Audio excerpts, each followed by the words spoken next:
Hey guys, welcome to another episode of the Student Pages podcast. My guest today is an actor, a dancer, a comedian. It's London Brown. How are you, London?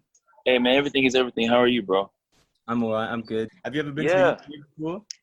yes, man. I love the UK actually, man. It's really dope, and it's one of my favorite cities personally. But I want to actually get back there so I can, because I do photography.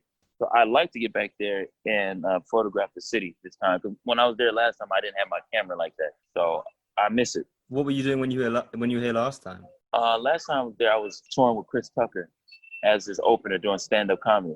So we were there. We did Manchester, Burns, and then we did London.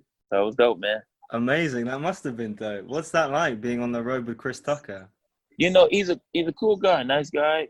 The fact that he even brought me along, I was really appreciative of the opportunity, and to just travel outside the states. Usually, when I travel, I'm in these cities for work, so I don't get to stay as long and really embrace the culture and everything. So now I like to go back and really Did you get to like see any of the cities, or were you just working the whole time? You didn't really get to kind of party and. almost got hit a couple times because I was looking the wrong way. Uh, yeah, I stepped out in the street and I had a couple English English people save me. So yeah, but I'm gonna go back. I'm gonna be prepared this time. Um, I read a thing that said in 2013, so a while back now, you won Best International Comedian at the Black Comedy Awards, and I think that was a Yeah. UK thing. So it must be so interesting being able to do comedy like internationally. I've done gigs in. I do comedy myself, and I've done gigs Oh, in. dope, man. Oh, Let me ask thanks. you this. My turn. Let me ask you.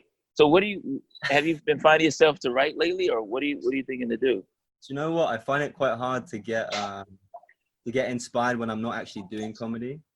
Mm, It tends to be kind of either a gig going well or going badly that inspires me to write. right, So right. I feel you. I feel that. That's kind of where I'm at too. I try to make little notes in my phone, but the best way, yeah, we gotta get on stage to actually feel that stuff. but yeah, I was gonna say doing stuff internationally. Do you find that like I've done gigs in London, and even like doing a gig in London compared to doing a gig somewhere more rural, you notice that people don't kind of laugh at the same stuff. Did you come to the UK and think, oh, this stuff gets bigger reactions here, or maybe this stuff doesn't go down as well? I definitely had to figure out a couple references and change some things up because the things I say so candidly here in the States, like people were just like, what was going on? They had no idea, like the first show. And then I made the adjustments and I spoke to a couple of friends that I have there and they told me maybe, let's say local stores or names of different things that I could use that can replace what I do in the States. Um, but what I realized is that laughter is universal, man. So as long as the premise of the joke is honest, people can connect. You know what I mean? So they was able to. They stuck with me. I liked it, man. I would definitely like to go back, man. They were good. Like I said, I met a lot of cool people um, from working out there, man. So I'm really grateful that people. They, as much as people like to think that we're very different, at the core of it, we're probably more alike than we are different. Oh, I So, completely agree. Yeah, yeah, I get. man. I mean, I'd love to know like how you got into comedy in the first place. Um, basically, I remember I used to do like, I grew up in church, and in church we used to have like talent shows. So I remember just doing impersonations for the talent shows, and then um, I used to after I graduated high school, I worked for a big newspaper brand out here called the Los Angeles Times, and I was doing telemarketing. I was calling people, selling the paper by phone, and they had a job talent show. They said, "Yo, you make people laugh on the phone. You should do our talent show." I was like, "Okay." I did the talent show. My manager of that job said, "Hey, man, I can get you booked at a club."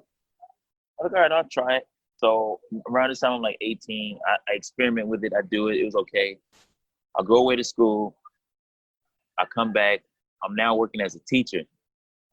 In the process of that, um, that's when they were having a fundraiser for the kids.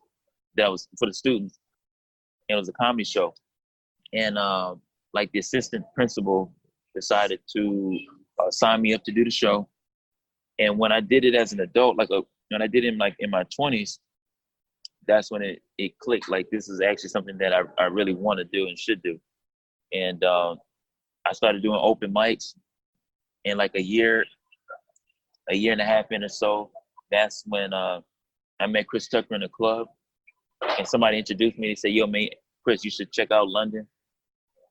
And he watched my set. He was performing in the club one night, and then after him, he invited me up. I performed my set. We exchanged contact information. He said, "Man, I want to invite you to be my opener." I was like, "All right." So we did that for a few years, and that's kind of my start, man. So it's kind of wild. Wow, that's crazy. So you started out just doing impersonations at a talent show, and then someone kind of encouraged you to go further, and then Right. through you enjoying that, you kind of decided, well, I'll make it my own thing. You met Chris Tucker quite early on then. Oh man, the first time I met Chris Tucker, just like I saw him I wanted a picture. I was like maybe under a year, but that was all it was. He didn't remember me or nothing. We just took the picture. But by the time we actually exchanged numbers, I was like a year and a half in with doing stand up, and it was just a good match. Like, but mind you, I come from theater, so coming from theater, my stage presence, I was already, if you will, like 10 years past the standard comic, because of I just was already comfortable. So I wasn't stage fright, none of that stuff. So my stage presence and my timing at least was enough to be interesting to watch. And then later I started learning how to write material and that sort of thing. So it was a process. No, it's interesting though that you say that, because a lot of people, you notice a lot of people who come from a performing background, when they get up on stage doing stand-up for the first couple of times, you see the confidence straight away. Absolutely. Like some other people, they might have the writing down, and then it's the performing that they have to work on. Exactly. It's the reverse. But for me, I'm glad mine is just the way mine worked, just the way it did. So if for me it was perfect. I had the stage presence, and my stage presence and that kind of thing allowed me to just work the circuit, and then just being around enough comedians, you ask questions and you learn how to write, and you write getting a little stronger. And I'm still working on my writing, even though I headline now and everything, but I'm still always trying to push it. Because what happens is I'll go back and I'll watch someone's special, and it just, after I watch the special, like, it's so humbling, because you just see like the genius in the writing. You be like, man, why didn't I think of that? Or I didn't know. So I'm just trying to definitely step it up with my writing. I get that. Do you still do impressions? Yeah, I still do them. If people ask for them, I'll do them. But they're fun to me sometimes to do. At one point when I first started, that was like my whole act. At one point. But now, I don't have to do them at all because I have enough material. But if sometimes, like when I work a club, if they're familiar with me, then they'll request that. They'll be like, "Oh man, can you please do this or that?" I brought my wife here. I told her, you do that person or whatever. So when do they ask for? It just depends on each city or where I'm at. Like the one of the popular ones people like when I do Denzel Washington. They really like the fact that Denzel is really has a strong voice, low vibrato. He talks about working hard as an actor in Hollywood, and so it just depends. It all depends. So I do that, but then when I was touring with Chris Tucker, I can't do it here because it's so loud and fast. But I would do a Chris Tucker impersonation, so people would like the Chris Tucker, or Jay-Z sometimes. It's really crazy how everything is really. It's really crazy with me and Beyonce working hard. So it's a. Man, I don't even do that many, but the ones I do, I think people can appreciate, and but also as a comedian, we have to make sure that we don't just get stuck in a box. So I made sure that I got away from those, so that people would just respect me and not think, oh, I'm just a guy who do voices, you know. So, Yeah. but yeah, that's my story. I mean, absolutely. I mean, you're such a varied performer as well. Like you said, you do not just comedy and acting, but dancing as well.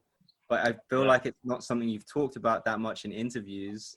But I watched somewhere you said you used to pay the bills through dance, but you didn't really Yeah, go. I mean, it was just you know, what happened, dance happened because when I went away to school, um, I had a gay roommate. Now the gay roommate, I knew him because we had went to school in L.A. And so we both in the arts program. He was for dance, I was doing theater, and I was doing music. And it was four of us from our high school. We all ended up at the same college. My roommate got kicked out for selling drugs. His roommate got kicked out for low grades. So they just paired us. And so what happened was he just basically told me, he's like, he encouraged me to do the dance team. And I was like, all right, I guess there was nothing to do on campus. I was like, all right, I'll do it. And so I did it that way. And I got into dance and started figuring it all out. And then, so I was teaching classes and just trying to hustle through dance until I figured out this thing called acting. But it's been, I'm very grateful for that. I mean, because it got me through. Nice. So you were doing dancing. Were you doing dancing and comedy before you did acting then? I was doing, well, first, the initial thing was the theater in high school. Okay. After theater, when I went to college, I got into dance. And then when I came back from college, that's when the theater kicked in. What I realized, the theater worked so well because, the comedy worked so well because I realized the same stage gratification that I got from doing theater, I was able to get with doing stand-up. The stand-up is like, basically, it's just like theater, it's just a one-man act. So those two actually intertwined. They weren't that far apart. And that's why the transition for me was very seamless. And so, yeah, I can say when theater, dance, and then back to, and then into stand-up. And so now that kind of, because of my theater background, it helped me get into what I've always wanted to do, which was the acting. So it all fell in place. Did that seem like what did the people around you think of your kind of performing aspirations then when you were young? Say it again? When you were young, were the people around you, were they supportive of your kind of aspiration to become a performer? Yeah, I had friends in high school who told me that I should, they said I was funny and that I should do, you know, I should do this thing. I got a lot of encouragement to do it because in high school, I was doing the play, so people were familiar with me. Mm-hmm. But I also did manifestors, So in high school, I remember signing the yearbooks, and I put, actor and comedian. And so I knew that I wanted to do it. I just didn't know how I was going to do it or when I was going to do it. But I was definitely set on being an artist. So I had a lot of people that encouraged that. Okay, sweet. And then obviously let's fast forward a bit to kind of more recently. Before lockdown happened, you'd finished Ballers completely, and you'd done the second series of American Soul, which premiered just recently. And presumably you were managing to do comedy and dance alongside that or in between? For me, well, I just hadn't had time to dance or really train in that kind of way because of just filming and then doing stand-up. But recently, or not recently, a couple years ago, I got called to do a dance show. But the dance show wasn't like a typical dance show. It was the women that produced it are comedians. And so the dance show was basically a spoof on like these reality TV shows. But they didn't know that I actually had some sort of background in dance. So I did the dance show. So that was one way I was able to include the dance into the comedy. But the main thing has been just filming and then doing stand-up. Film during the day and then stand-up at night. Oh, wow. Okay. Yeah. Keep him busy then. I'm trying to, because as an artist, we only, you know, we work when we work, and then when we don't work, we got to figure it out. It's not like you're not locked into like a 9 to 5. So it really is a hustle. We have to generate work, and we generate work by being, trying to do good work, So I'm blessed to be able to still kind of work. Nice. Okay, great. And were you disappointed then when Ballers came to an end? Did you kind of see that coming? Yeah, I knew it was coming. I knew that just for a show to get 5 seasons is a big deal. And it was, it's a hit show, HBO, working with the #1 actor, Dwayne Johnson. So I have no complaints about it at all, personally. And I wasn't worried because I wasn't spending a bunch of money while I was filming the show. So I knew I was gonna be okay until the next project. I'm just glad the next project, that I was prepared for the next project, and I had really great agents who made sure that they did their work to get me the right script, and I did my part, which was to be prepared when I got the script to go in there and nail the audition. So it worked out. Nice. And then American Soul, just looks like such an amazing show to work on. Like, not only is it an amazing looking show, but obviously just like what a story worth telling, like the story of Don Cornelius who owned, Soul Train and risked everything for it. Right. Gave exposure to so many musicians over the years, like Aretha Franklin, Michael Jackson, and James Brown. But your character, maybe not everyone knows who Bootsy Collins was. Can you explain who Bootsy Collins was and how exactly you tried to capture?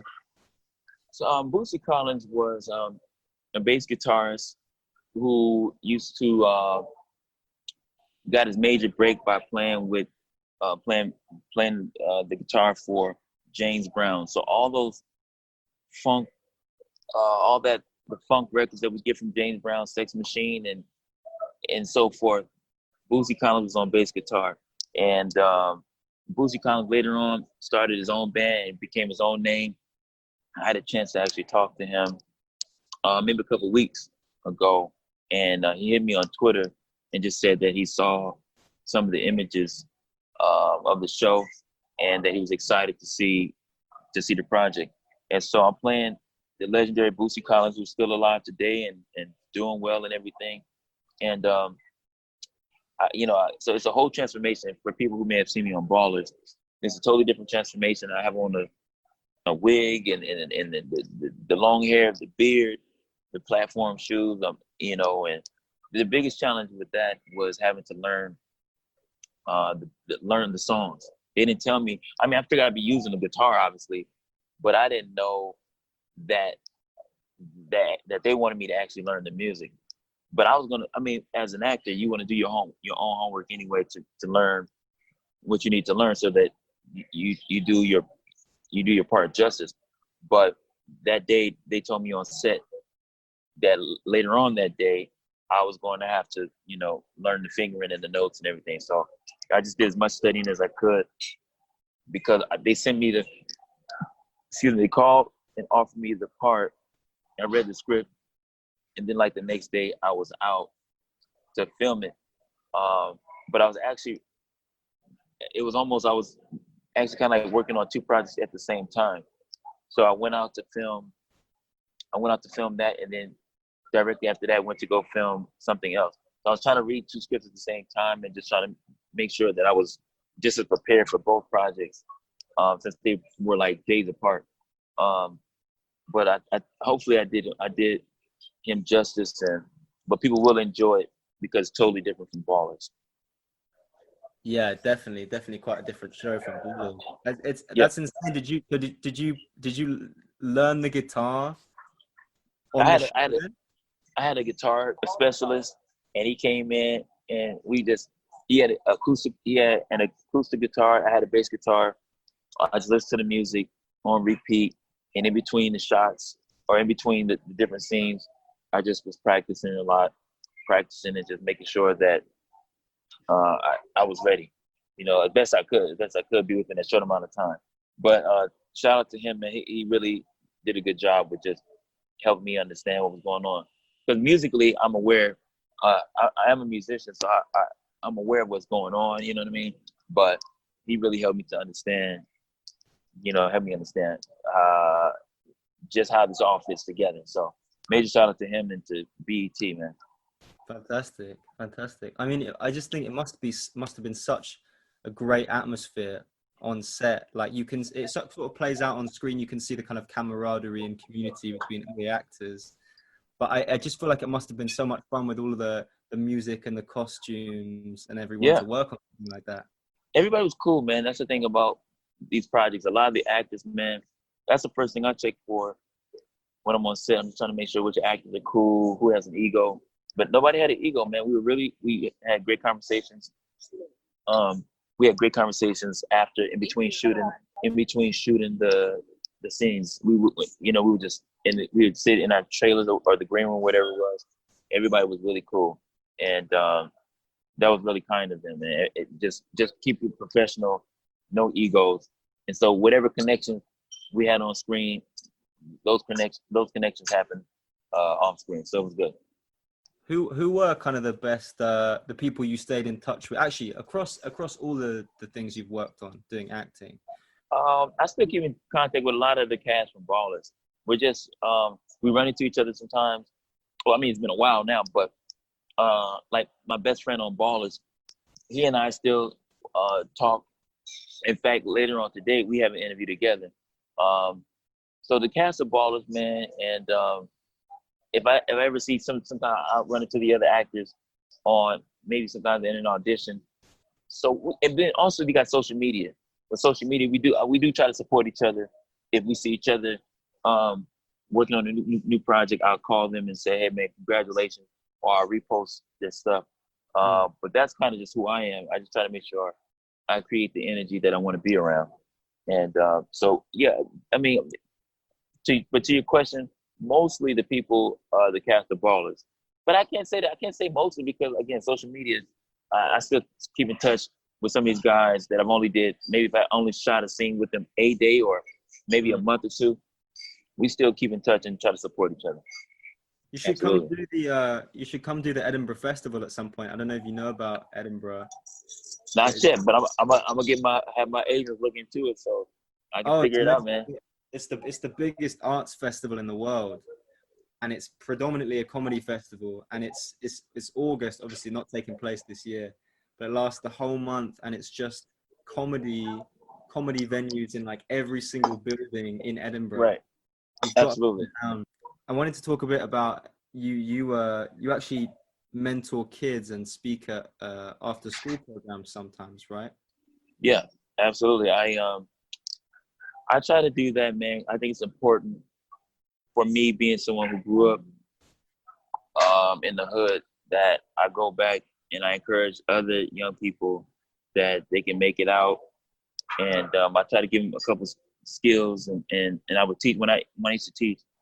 I used to teach a plethora of classes, but I just wanted them to leave or to develop some sort of skill, because if you can work with your hands, you can always, feed yourself.